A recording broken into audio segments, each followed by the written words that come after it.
네. 우리 지난주에 교회 내적으로 내부적으로 일어났던 그 문제들을 살폈었죠. 이 헬라파 과부들이 이 구제에 빠지게 되는, 그래서 헬라파 유대인들이 이 히브리파 유대인들을 향해서 원망하는 그러한 일들을 우리가 살폈습니다. 그때 이 구제의 문제를 해결하려고 사도들이 더 뛰어들지 않았어요. 왜냐하면 이 말씀의 사역을 제쳐두는 것이 합당치 않기 때문입니다. 그래서 말씀의 사역을 제쳐두었을 때 결국에는 하나님 나라를 다 잃어버리게 되죠. 하나님의 통치를 받지 않게 될 것이고 구원받는 자들이 더해지지 않게 되겠죠. 결국에는 그 구제 사역도 더 큰 어려움을 맞이하게 될 겁니다. 그래서 우리 교회들이 이 말씀의 사역이 얼마나 중요한지, 이게 먼저 기본이 되고 터가 될 때, 그때 나머지 모든 사역들이 더 풍성하게 또 합당하게 이루어질 것임을 우리가 나누었죠. 그리고 사도들은 7명을 선출하도록 이 교인들에게, 성도들에게 요청하죠. 지혜와 성령이 충만한 자, 믿음이 충만한 자를 너희 가운데 선출해서 세우도록. 그리고 사도들은 그 7명을 이제 기도하고 안수해서 이 일꾼으로, 교회의 일꾼으로 세웁니다. 그리고 그들을 통해서 이 문제가 되었던 이 구제 사역을 감당케 하고, 또 그 결과 이제 말씀이 점점 왕성해져 가는, 하나님의 말씀이 점점 왕성해져 가서 구원받는 자들이, 예수의 제자들이 더해져 가는 이러한 역사가 일어났음을 우리가 지난주에 살폈었죠. 그리고 오늘 이제 말씀을 보니까 이 스데반에 대해서 이야기가 나와요. 이제 7장까지 쭉 이어져 가는데, 이 스데반은 7집사 중에 한 명이죠. 7집사 중에 한 명, 일꾼으로 세워진 7명 중에 한 명입니다. 앞에서도 이야기했지만 이 일꾼을 세울 때 어떠한 자를 선출하라고 이야기했는가 할 때, 이 성령과 지혜가 충만한 자, 믿음이 충만한 자를 일꾼으로 세우라고 명령했죠. 그리고 이 그들을 통해서 이 교회 안에 있는 크고 작은 문제들을 해결하도록 이 일들을 맡겼습니다. 이 7절까지만 보면 굉장히 영광스럽다라는 생각이 들어요. 이 문제들을 잘 극복하고, 또 점점 하나님 말씀이 왕성해져 가고, 예루살렘에 예수의 제자들이 더해져 가고, 어디까지 이게 역사하냐면 이 허다한 제사장의 무리까지도 이 돌이키는, 이 예수의 도에 복종하는 이러한 일들을 볼 때 너무나 영광스럽고, 또 정말 이 승리했다라는 그런 생각이 듭니다. 근데 그 후로 행복하게 살았더라, 여기까지가 끝이 아니에요. 7절까지가 끝이 아니라 이 사도행전 1장에서 이야기했던 것처럼 이 온 유대와 사마리아와 땅끝까지 이르러 우리 복음의 증인 되리라, 이렇게 명령하셨던 것처럼 지금 이 복음이 땅끝까지 증거되어지는 그 과정 중에 하나인 거예요. 예수께서 공생의 가운데 걸어가셨던 그 십자가의 길, 그 영광의 길을 따르는 그 모습이 이 사도행전의 모습입니다. 예수의 제자된 자들이 복음을 담대하게 증거할 때 생명이 일어나기 시작했고, 그리고 하나님 나라가 임함으로 인해서 이 교회적 삶을 통해서 모든 교회에 속한 성도들이 이 하나님 나라를 풍성하게 누리는 일들을 살펴보았습니다. 그런데 거기에 그치는 것이 아니라 우리가 또 살폈던 것은, 사단은 이 예수의 이름이 더 이상 증거되지 못하도록, 또 복음이 증거되지 못하도록 성도들의 입을, 교회의 입을 막으려고 굉장히 열심을 내죠. 서로 한 몸으로 살아가지 못하도록, 서로 분열하며 살아가도록, 하나님 나라를 누리지 못하도록 이렇게 교회를 깨는 일들을 곳곳에서 행하기 시작합니다. 아나니아와 삽비라 사건도 그렇고, 또 구제의 문제로 인해서 이 서로가 원망하는 모습도 그러하죠. 네, 스데반을 통해서 더 분명하게 볼 수 있는 것은, 지금 이 세워진 일꾼도 지금 공격을 당하는 모습이에요. 몇몇 사람들이 일어나서 그를 에워쌌고, 그리고 막아서며 또 논쟁을 벌이고, 그를 이제 그까지도 공에 끌고 가는, 공에 끌고 가서 세우는 그러한 일들을 오늘 말씀을 통해서 볼 수 있습니다.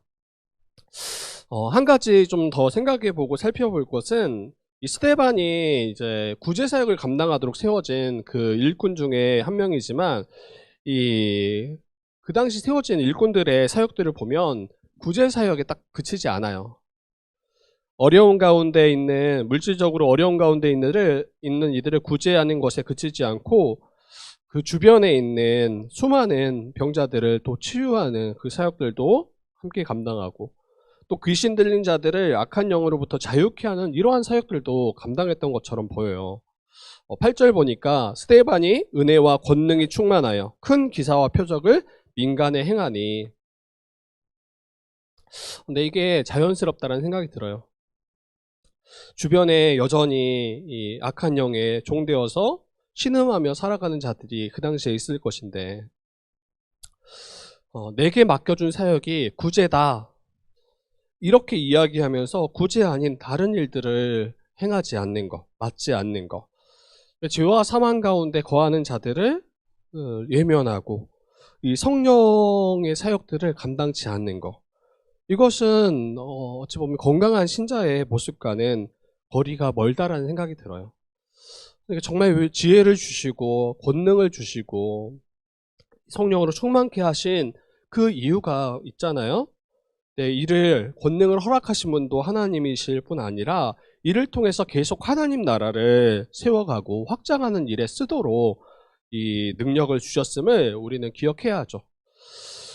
근데 교회에 간혹 이런 분들이 있어요. 이 자기의 사역을 딱 제한해요.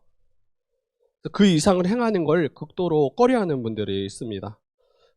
예를 들어서 내가 맡은 사역이 뭐 교사, 내가 맡은 사역이 뭐 성가대, 아니면 갖가지 여러 가지 봉사 섬김의 일들이 있을 거 아니에요. 그런데 딱 그것 이상을 섬기고 뛰어드는 것을 굉장히 꺼려하고 어려워합니다. 이 교사로서 만약에 예를 든다면 봉사와 섬김 그 외를 뭔가 요구받을 때, 행하라 할 때 이 교회적으로 뭔가 자기를 착취한다라고 여기는 듯한 분위기도 있는 것 같아요. 교사뿐 아니라 모든 사역과 봉사의 섬김의 자리도 우리가 다 마찬가지인 것 같아요. 그러니까 교회에서 누군가를 임명해서 어떤 특별한 사역을 맡겼더라면 그것은 우리가 맡은 사명이 맞죠.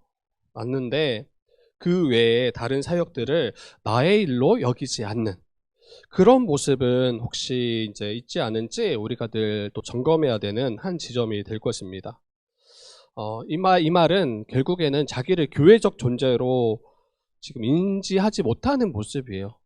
이 한 몸이다, 한 가족이다, 서로가 예수 안에서 한 지체 되었음을 이것을 인지하지 못하고 각 개인이 그냥 하나님을 섬기고 또 각 개인이 자기가 맡은 그 일들을 감당하는 것이 마치 전부인 것처럼 그렇게 여기는 모습이 아닌가 싶습니다. 복음을 따라 행하는 것이 무엇인지 기억해야 되죠. 어떤 역할을 혹시 우리가 맡지 않았다 할지라도 내게 주신 은사를 따라서 또 내게 보이는 어떤 부분들이 있더라면 그리고 나로 말미암아 다른 이들이 하나님 나라의 복을 누릴 수 있더라면 그것을 이제 기뻐함으로 감사함으로 뛰어들어 섬기는 그러한 공동체가 바로 교회인 것이죠. 어떤 분들은 이 스데반을 또 오해할 수도 있을 것 같아요. 오지랖이 넓다. 굳이 자기가 맡은 일 아닌 다른 것에 뛰어들어서 이 고난을 자초한 거 아니냐 이런 식으로 혹여나 볼 수도 있겠다라는 생각이 들어요. 그런데 이거는 진짜 복음을 아는 자라면 마땅히 뛰어들 수밖에 없는 일이었다라는 생각이 들어요.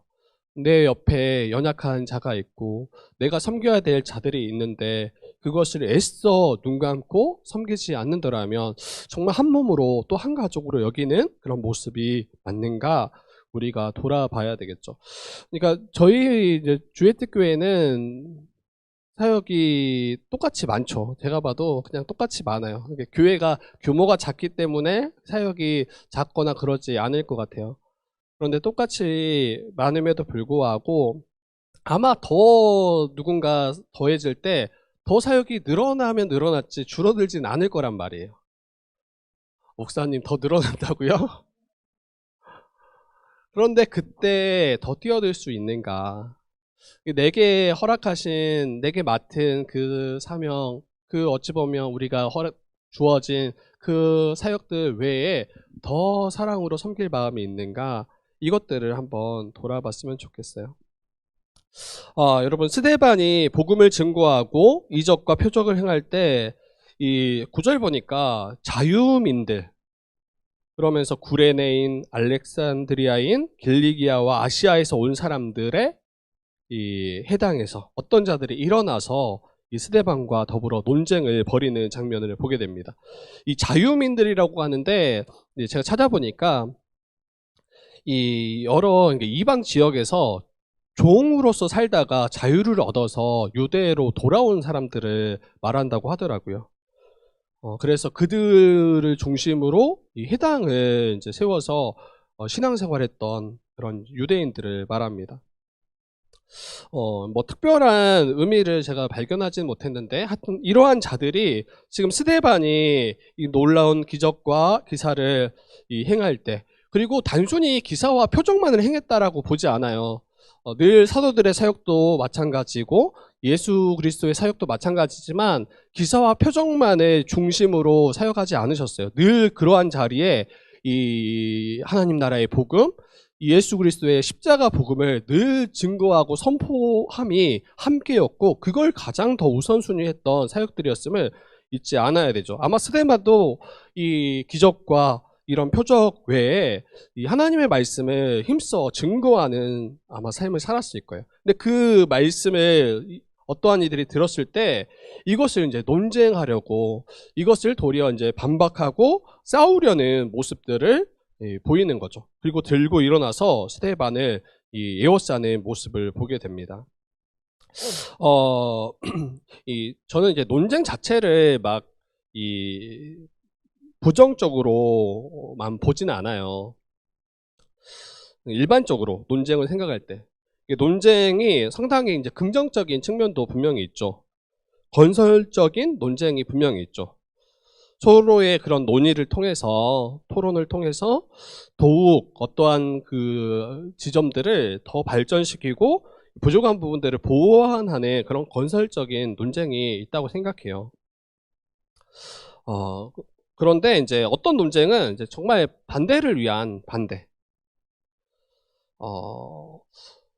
분명하게 알지 못함에도 불구하고 제대로 파악하지 못하고 힘쓰지 않았음에도 불구하고 자기의 그런 느낌적인 그 느낌, 그것을 의지해서 이제 논쟁을 벌이는 경우들이 또 상당히 많이 있습니다.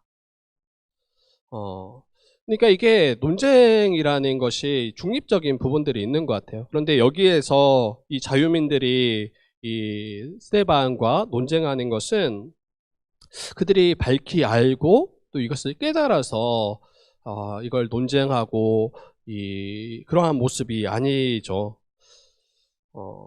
저도 이제 말씀을 가르치는 일을 하고 또 증거하는 일을 하다 보니까 논쟁에 휘말릴 때가 있어요. 한 번은 이제 제가 이제 율법의 기능에 대해서 이제 어떤 공동체에서 강의한 적이 있어요. 뭐 여러 이제 주제가 있었는데 그 중에 하나가 이 율법의 이 기능에 대해서 이제 설명한 적이 있는데, 이 하나님께서 율법을 주신 이 주심이 이 율법을 지켜서 우리가 의롭다함을 받도록, 그러니까 하나님께서 율법을 주시고 그 율법을 지켜서 우리가 하나님께 나아가도록 이 주신 것이 아니다, 이러한 이야기를 제가 이제 했죠. 그러면 왜 율법을 주셨는가? 율법을 통해서 죄를 깨닫도록, 율법으로는 의롭다함을 받을 수 없는, 그리고 죄를 깨달아서 우리에게 참된 의를 주시는 그 예수 그리스도께 나아가야 된다. 여러분들 들을 때 뭐 크게 부딪히는 부분이 없을 거예요. 혹시 있나요? 목사님. 그러면 이제 논쟁을 우리는 이제 해야 돼요. 또 논쟁을 해야 되는데, 근데 이게 뭐 크게 걸리는 게 없었어요. 뭐 로마서 3장 20절에 율법의 행위로 그의 앞에 의롭다 하심을 얻을 육체가 없다. 율법으로는 죄를 깨달음이다. 이거 이제 그 말씀을 근거했고, 뭐 로마서 5장 20절 보니까 율법이 들어온 것은 범죄를 더하게 하려 함이라. 도리어 율법을 허락하심이 이 범죄를 더하도록, 이 밝히 우리가 죄인됨을 드러내도록 율법을 주셨다. 이런 이야기를 이제 제가 나눴었는데, 이 한 어떤 성도님이 딱 여기에 걸렸어요. 딱 걸려서 이제 강의 중인데 갑자기 손 들고 말씀을 하시는 거예요. 그러면서 자기가 생각하는 하나님은 그런 분이 아니라는 거예요.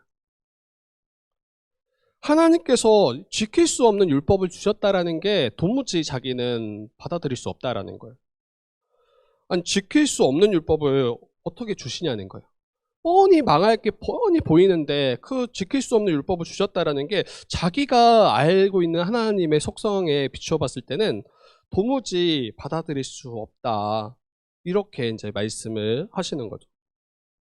그러니까 여러분, 율법을 지키도록 주신 게 맞아요. 그냥 율법을 지키지 않도록 주신 게 아니라 율법을 실제로 지켜야 된다. 이거는 맞아요. 이거는 맞는데, 네, 범죄한 이후, 아담 이후에 범죄한 우리 모든 이제 죄 아래 태어난 우리 모두는 율법을 마땅히 지켜야 함에도 불구하고 지킬 수 없는, 전혀 능력이 없는 존재가 우리라는 것을 계속 이야기했지만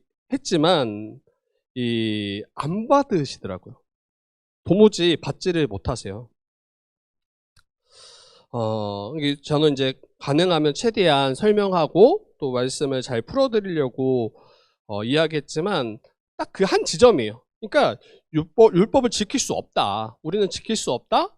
그런데 그런 지킬 수 없는 이 율법을 주신 하나님은 자기는 받아들일 수 없다.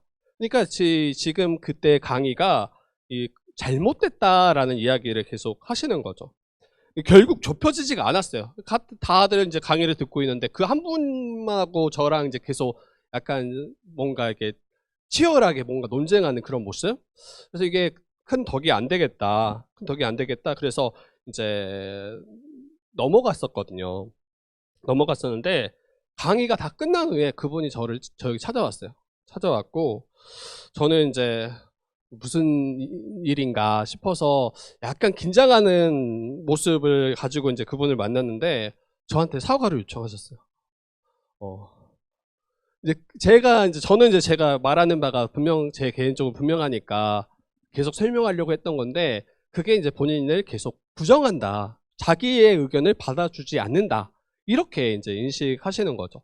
저는 이제 강사로서 마땅히 가르쳐야 되고 이게 맞다라고 하는 것을 물러설 수가 없잖아요. 그 자리에서 그걸 다 받아들일 수 없기 때문에 이제 좁혀지지 않아서 넘어간 건데 받아주지 않는 이제 그 상황이 굉장히 기분이 상하신 거죠. 그리고 와서 이제 제게 사과를 요청했는데 그 내용 자체에 대해서는 제가 사과를 할 게 없죠. 이게 저는 맞다라고 지금도 생각하고 그게 성경이 말하는 거라고 생각하는데 그런데 이제 기분이 상한 거에 있어서는 사과를 드렸어요. 저보다 연배도 더 있으셨고 제가 뭐 싸우려고 간 게 아니었기 때문에 더더욱이나 그 부분에 대해서는 잘 말씀드리고 사과를 한 기억이 납니다. 제가 말씀드리고 싶은 거는 그분은 딱 자기가 만난 하나님, 딱 그게 있어요. 자신이 생각한 하나님, 이런 분이다라는 자기만의 하나님이 딱 있다 보니까 이 성경이 말하고 있음에도 불구하고 그 성경에서 말하는 그 하나님을 도리어 받아들이지 못하는, 도리어 믿지 못하는, 그리고 결국 논쟁으로 흘러가게 되더라고요. 그리고 그분도 마음이 크게 상하고 저도 마음이 크게 상하는 그러한 일들을 제가 한번 마주한 경험이 있어요. 근데 이게 그 한 번 아니라 여러 번이에요. 여러 번이고 그때마다 굉장히 당혹스럽죠. 당혹스럽고 이 스데반에게도 찾아왔던 그리고 논쟁하였던 그 사람들. 그런데 스데반은 성령과 지혜가 충만했기 때문에 그들에게 딱 에워싸임을 당하지 않아요. 도리어 10절 말씀 보니까 스데반이 지혜와 성령으로 말함을 그들이 능히 당하지 못하더라. 능히 당하지 못하더라. 아마 여러 사람들이 찾아와서 그를 지금 논쟁을 벌였을 텐데 전혀 갇히지 않죠. 그리고 더 분명하게 하나님의 말씀을 증거하고 그들에게 이제 가르쳤겠죠. 근데 능히 당하지 못하면 이제 어떻게 흘러가기가 쉬웁니까? 잘 마무리되지 않아요. 능히 당하지 못할 때 더 악을 쓰고 더 이제 우기기 시작할 겁니다. 이 공의 앞에 사로잡혔던 베드로와 요한, 그들이 사로잡혔을 때도 마찬가지예요. 이 공회원들은 그들이 학문 없는 범인으로 알았기 때문에 이 공회 앞에서 베드로와 요한이 말하는 거 듣고 굉장히 깜짝 놀라죠. 성령과 지혜가 충만한 자들, 하나님께서 말할 수 있도록 지혜를 주시고 또 깨닫게 하여 주셔서 복음을 담대하게 증거하도록 하시는데, 그때 베드로와 요한이 이 복음을 증거할 때 그 공회원들이 거기에 엎드려지지 않아요. 도리어 어떻게 그 입을 막을까, 어떻게 그들을 해야 할까, 도리어 그를 더 에워싸는 모습들을 보게 되는데, 이 스데반도 마찬가지입니다. 그들은 어떻게까지 하냐면, 우리 11절 말씀 한번 볼까요? 11절 말씀 우리 한번 11, 12절 말씀 한번 같이 읽어보도록 하겠습니다. 11, 12절 말씀입니다. 시작. 사람들을 매수하여 말하게 하되 이 사람이 모세와 하나님을 모독하는 말을 하는 것을 우리가 들었노라 하게 하고, 백성과 장로와 서기관들을 충동시켜 와서 잡아가지고 공회에 이르러 사람들을 매수하기까지 해요. 그래서 어떻게 하냐면 이제 거짓 증언을 하게 하죠. 모세와 하나님을 모독하는 말을 스데반이 했다, 우리가 다 들었다라고 이야기하고, 백성들, 장로들, 서기관들을 충동시켜서 그를 잡아서 이 공회 앞에 세우는, 이 일이 굉장히 커진 거죠. 논쟁을 하다 보면 밀리는 쪽은 그 상대방의 그 의견을 차근차근 듣고 또 이해하려고 하지 않아요. 계속 같은 말로 우기기 시작하고, 그것조차 되지 않을 때 이제 더 악한 일들을 행하게 되는 거죠. 그를 어떻게든 해야 하려고, 꺾으려고. 여러분, 스데반이 이제 말했다라고 하는, 주장했다라고 하는 그 내용들이 나오는데 13절에 보니까 이렇게 이야기해요. 거짓 증인들을 세우니 이르되 이 사람이 이 거룩한 곳과 율법을 거슬러 말하기를 마지 아니하는도다. 이 사람이 이 거룩한 곳, 여기 성전을 말해요. 그리고 율법을 거슬러서 말하기를 마지 않는다. 계속 이 성전에 대해서, 이 율법에 대해서 험담을 하는 자가 바로 스데반이다. 어떻게까지 말했는가? 나사렛 예수가 이곳을 헐어버린다. 또 모세가 우리에게 전하여 준 규례를 고치겠다, 그가 지금 말하고 있다. 전에 우리 예수님을 그 공생애를 살펴보면서도 이 부분 다뤘었죠. 이 유대인들에게 있어서 성전은 결코 작지 않죠. 성전을 모독하고 성전에 대해서 이 험담을 늘어놓는 것은, 이거는 하나님을 모독하는 것과 같은 일이에요. 왜? 하나님이 구하시는 처소잖아요. 하나님이 함께 하시겠다라고 약속하신 곳이 성전이잖아요. 근데 예수 그리스도가 이 성전에 들어가셨을 때 어떻게까지 말씀하십니까? 너희가 이것을 헐어버려라. 예수님이 하시겠다라고 말씀하시지 않았어요. 너희가, 이 종교 지도자들, 너희가 이걸 헐어버려라. 내가 다시 사흘 만에 헐겠다.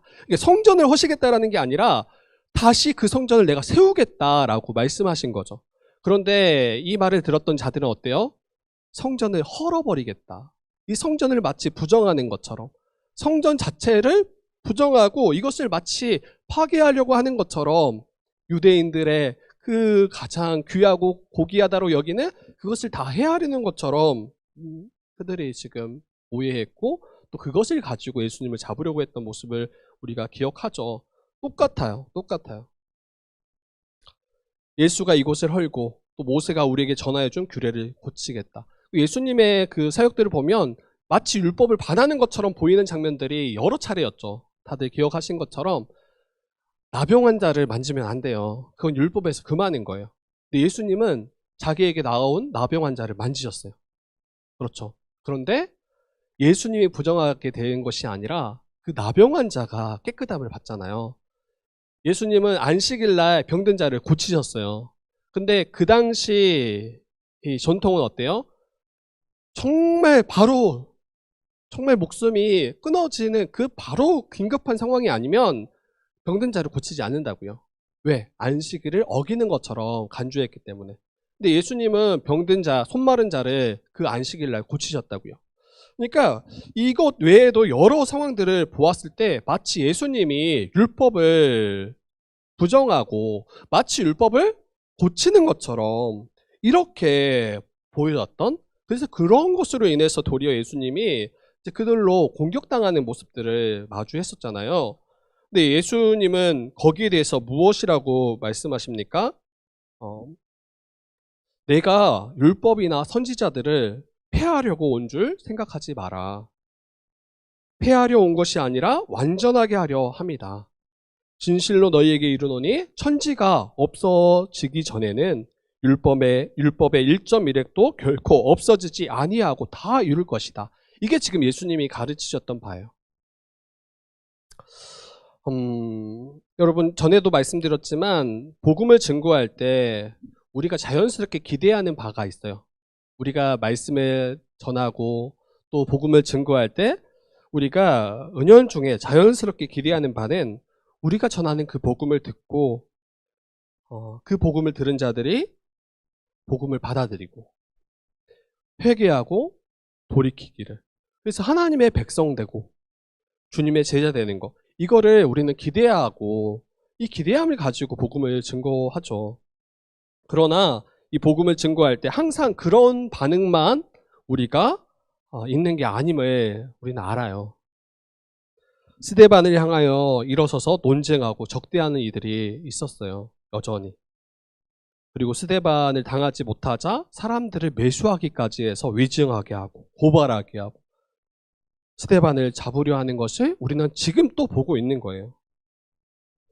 만약 저와 여러분이 그 스데반의 자리에 섰더라면 어떨까요? 주를 위해 여전히 살고 또 그 주의 복음을 따라 힘써 이 일들을 감당할 때, 그때 우리에게 주어지는 것이 도리어 대적자들로 인해서 갇히고 모함당하고 누군가 거짓으로 우리를 에워싸려고 하는, 그리고 굉장히 큰 위협에 우리가 딱 놓여져 있더라면, 그때 우리가 스데반과 같은 자리에 서 있더라면 저와 여러분들은 어떤 표정을 짓고 있을까요? 굉장히 당혹스러운 표정을 짓고 있을 거예요. 어떤 이들은 새파랗게 질린 표정이 수도 있어요. 그 상황 자체가 망연자실한 표정일 수도 있어요. 예수와 복음을 위해 살아간 그 결국이 이겁니까? 도리어 주님을 원망하고 또 불평하고 불만하는 그러한 모습일 수도 있어요. 여러분, 약간의 모함을 당한 상황을 여러분 한번 생각해 보세요. 약간의 모함. 그때 아마 정신 차리지 못할 거예요. 모든 것이 거기에 우리의 생각이 이제 딱 집중되죠. 어떻게 나를 모함할 수 있나? 어떻게 나를 그렇게 말할 수 있나? 마치 넋이 나간 것처럼 보일 수 있어요. 내가 교회로서 살아온 결과가, 주님의 복음을 위해서 그 복음을 따른 결과가 이러한 것입니까? 라고 우리는 질문할 수 있는 거죠. 그리고 마치 모든 십자가를 자기가 짊어진 것처럼 그런 표정을 짓고 살아갈 수 있어요. 세상의 모든 짐을 자기 혼자 짊어진 것처럼 그런 이제 표정으로 살아갈 수 있는 거죠. 그리고 세상에서 가장 자기가 억울하다라고 그렇게 이제 살아가는, 그게 이제 다 얼굴로 드러날 거예요. 그런데 여러분, 스데반의 모습은 어떠합니까? 우리 한번 15절 한번 말씀 볼까요? 15절 말씀입니다. 같이 한번 읽어봅시다. 시작. 공회 중에 앉은 사람들이 다 스데반을 주목하여 보니 그 얼굴이 천사의 얼굴과 같더라. 네, 그 얼굴이 어떠냐? 그의 모습이, 그의 표정이 어떠냐 할 때 그 얼굴이 천사의 얼굴과 같더라 라고 이야기합니다. 지금 주님이 보실 때 그렇더라 이게 아니에요. 공회 중에 앉은 사람들, 공회원들이 볼 때 스데반을 지금 그 수많은 모함과 지금 수많은 공격들을 다 당한 직후잖아요. 그 공회 앞에 그 신문의 자리에 딱 서 있는 그 스데반의 얼굴에 모든 사람들이 주목했어요. 근데 그때 스데반의 얼굴을 보니까 천사의 얼굴과 같더라. 여러분, 이 말을 오해하면 안 돼요. 어떤 오해가 있을 수 있냐면 본래 스데반의 얼굴이 천사의 얼굴과 같지 않습니까? 날 때부터 약간 천사의 얼굴. 잘 모르겠어요. 제가 천사의 얼굴을 안 봤더라고요. 한 번도. 약간 그 이미지를 통해서만 좀 뭐 접했지, 천사의 얼굴이 어떤지 저는 뭐 한 번도 천사의 얼굴을 본 적이 없어요. 여러분, 혹시 우리 목사님 신령하지 않구나, 어떻게 천사의 얼굴을 아직 한 번도 보지 못한가? 여러분 혹시 보신 분 있나요? 저한테 좀 알려주세요. 좀 천사의 얼굴. 근데 여기서 천사의 얼굴과 같더라고 이야기하니까 천사의 얼굴이 어떤 얼굴이지? 제가 굉장히 많이 생각을 해봤어요. 여러 가지 한번 찾아봤는데 딱히 이걸 잘 설명하는 게 없어요. 우리가 딱 생각할 천사하면 그 이미지가 있어요. 천사하면 굉장히 뭔가 선하고 굉장히 정말 착한 이미지. 약간 이걸 먼저 저는 떠올리게 되더라고요. 근데 딱 스데반의 얼굴을 봤을 때 그렇게 착하고 선량한 그러한 모습을 스데반이 하고 있었을까? 근데 그것만 말하지 않을 것 같아요. 그것만 말하지 않을 것 같고. 그리고 여러분, 어떤 천사는 심판하는 천사가 있어요. 굉장히 아마 얼굴에 근엄하고, 굉장히, 여러분 심판하는데 막 웃고 있을 수 없잖아요. 약간 그런 천사도 분명히 있는데 여기서 스데반의 얼굴이 어떤 모습일까 한번 제 생각을 좀 해봤어요. 그런데 확실한 건 이런 거예요. 넋이 나간 표정은 아니었을 거다. 그러니까 공회 앞에 딱 갇혔을 때 우리가 흔히 생각할 수 있는 굉장히 당혹스러워하고 당황스러운 그런 얼굴 아니었을 거예요. 내가 교회로서 살아온 결과가, 주님과 복음을 위해서 살아온 결과가 이겁니까? 이러한 억울하고 그런 표정 아니었을 거예요. 그래서 이 상황을 도무지 받아들일 수 없어서 정정긍긍하는 그런 모습 아니었을 거예요. 마치 모든 십자가를 자기가 짊어진 그런 표정 아니었을 거예요. 그리고 가장 세상에서 억울하다라고 여길 만한 그런 얼굴 아니었을 거예요. 여러분, 스데반의 모습은 이 천사의 얼굴과 같더라, 이 이야기를 생각해 볼 때 저는 굉장히 빛났을 것 같아요. 하나님의 영광의 광채가 그 스데반의 얼굴을 비췄을 것 같아요. 여기에 구체적으로 그런 모습들을 말하지 않아요. 근데 천사의 얼굴, 하나님의 영광의 광채가 그 얼굴에 비추인 것처럼 굉장히 밝은 얼굴이었을 것 같아요. 분명히 갇혔는데 갇히지 않는 자처럼, 그리고 분명히 불안과 염려가 몰려오는 상황인데 참된 평안과 자유를 누리는 것처럼 그러한 모습이었을 것 같아요. 이거 억지로 지은 표정이 아니에요. 억지로 만들어낸 모습이 아니에요. 근데 그 상황에서, 공의 앞에 선 그 상황에서 천사의 얼굴과 같았더라. 이게 바로 신자의 모습이어야 한다라고 성경은 이야기하고 있어요. 여러분, 사랑하는 우리 형제 자매, 우리 지체 여러분, 이제 말씀을 좀 우리 정리를 하려고 하는데, 우리가 걸어가는 길은 어떤 길이냐? 여러분, 계속 우리가 서로 나누지만 그냥 영광의 길, 꽃길, 이것만 있는 게 아니라고 이야기했어요. 우리가 걸어가는 길은 예수의 제자로서 걸어가는 길이고, 예수의 제자로서 걸어간다라는 것은 예수님이 걸어가셨던 그 길을 따라가는 자들, 그 길을 함께 걸어가는 자들이 바로 우리 신자들이에요. 그래서 주께서 오시기 전까지 복음을 따르고 그 복음을 증거하는 삶을 살아갈 때 여러분, 놀라운 일들을 우리가 경험하게 될 거예요. 앞에서도 이야기했던 것처럼 먼저 교회를 통해서 하나님 나라를 누릴 뿐 아니라 또 복음으로 인해서 죽었던 자들이 일어나는, 죽었던 자들이 하나님 나라의 백성 되는, 제자 되어지는 그러한 일들도 우리는 경험하게 될 거예요. 근데 그게 전부가 아니라 우리의 입을 막고자 우리와 다투며 논쟁하려 하는 자들이 일어날 거예요. 그때 두려워하지 않기를 우리가 기도했으면 좋겠어요.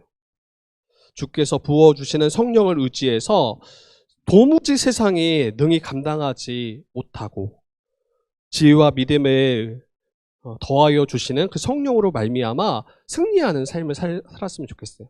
이게 승리하다라는 것은 갇히지 않는다라는 걸 말하는 게 아니에요.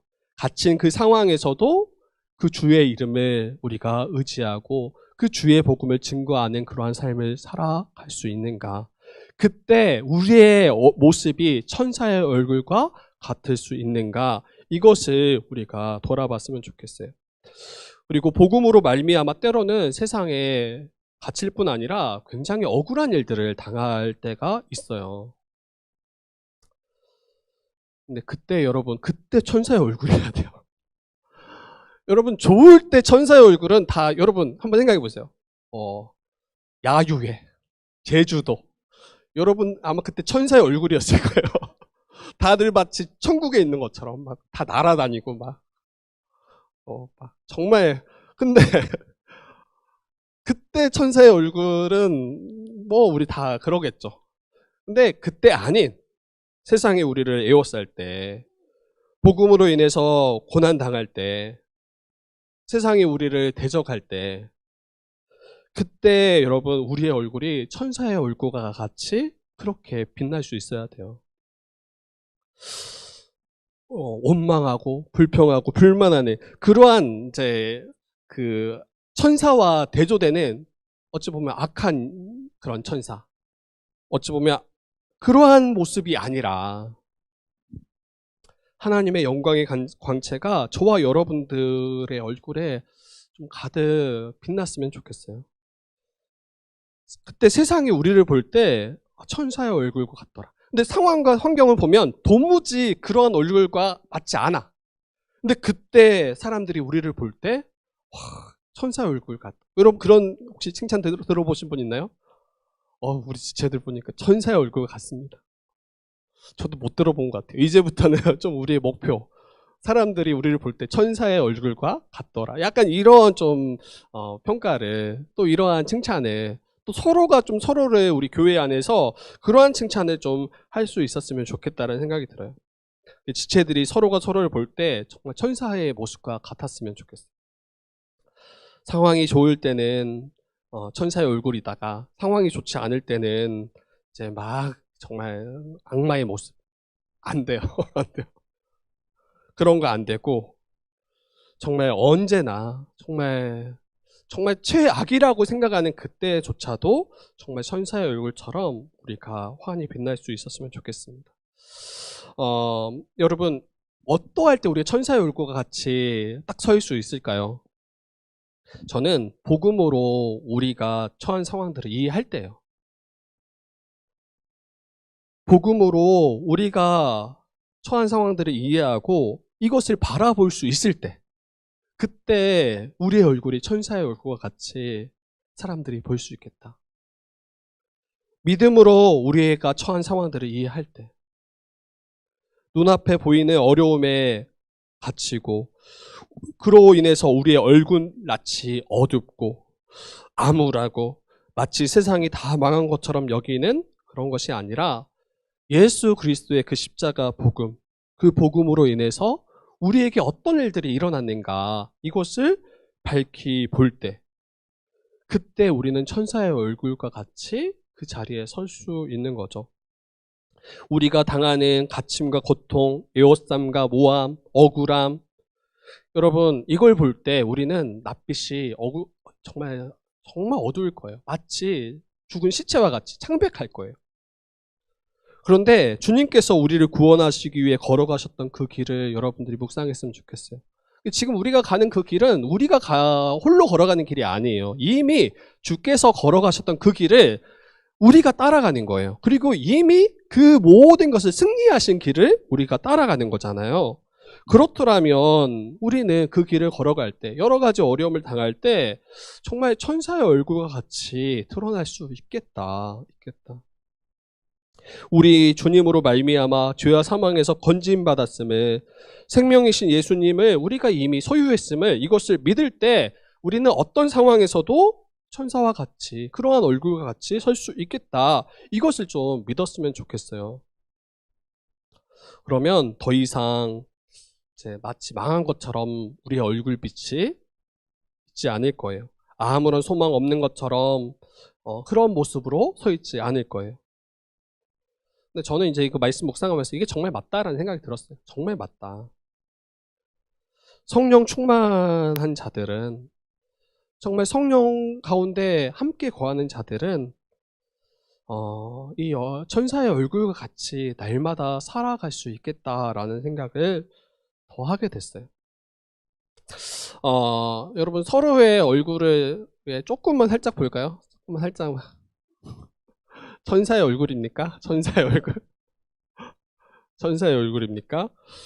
정말 우리가 그러한 천사의 얼굴로 가득한 주의 뜻교회. 주의 뜻교회 이제 누군가 우리 몇 주 전에 이대훈 간사님 오셨잖아요. 그때요. 갑자기 딱 설교대 서는데 여러분 천사의 얼굴 이렇게 좀 반응할 수 있었으면 좋겠어요. 천사의 얼굴이면 시키지 않았는데 제가 일부러 시키지 않을 거예요. 근데 왔는데 다들 얼굴 낯빛이 안 좋아. 마치 다 모든 십자가 자기가 짊어지고 주님보다 더 무겁고 큰 십자가 자기가 짊어지고 살아가는 것처럼. 여러분 이거는 약간 신자로서 좀 안 맞다. 정말 이 스데반을 우리가 다시 묵상하면서 이 믿음의 길을 우리가 이와 같이 걸어가기를. 우리 여러분 7장 가면 스데반이 순교해요. 이미 다 아시겠지만. 그때 천사의 얼굴. 정말 우리 같이 기도했으면 좋겠어요. 같이 기도하고 정말 끝까지 주님 만나기까지 그러한 모습으로 주님 만날 수 있는, 그리고 그러한 모습으로 우리가 함께 서로 나아갈 수 있는 우리 주역들 교회 되기를 주님의 이름으로 축복합니다.